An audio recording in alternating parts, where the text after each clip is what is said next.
Call bell, एक serial killer की कहानी। रात के 2 बज रहे थे। सारा अपने फ्लैट में अकेली थी। वो एक छोटी सी लाइब्रेरी में काम करती थी और थक कर घर आई थी। सब कुछ ठीक था जब तक बेल नहीं बजी। वो घबरा गई। इतनी रात को कोई क्यों आएगा? उसने पीप होल से देखा, बाहर कोई नहीं था। उसका दिल जोर जोर से धड़कने लगा। उसने जल्दी से चेन लगाई और लाइट्स बैंड करके बिस्तार में चली गई। लेकिन चेन से नींद कहाँ आती है। 5 मिनट बाद बेल फिर से बजी, इस बार थोड़ी देर तक। सारा ने फोन उठाया, पुलिस को कॉल करने का सोचा, लेकिन सिग्नल गया हुआ था। तभी यूं लगा जैसे कोई उसके फ्लैट के अंदर चल रहा हो।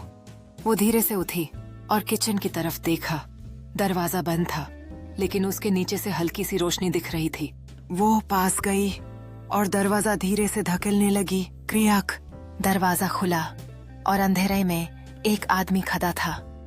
सियाह कपड़े, चेहरा पूरा अंधेरे में छुपा हुआ। उसकी सांसों की आवाज क्लियर सुनाई दे रही थी। वो सारा की तरफ देखता है और सिर्फ इतना कहता है, मैं सिर्फ शुरुआत हूँ। Follow for part 2।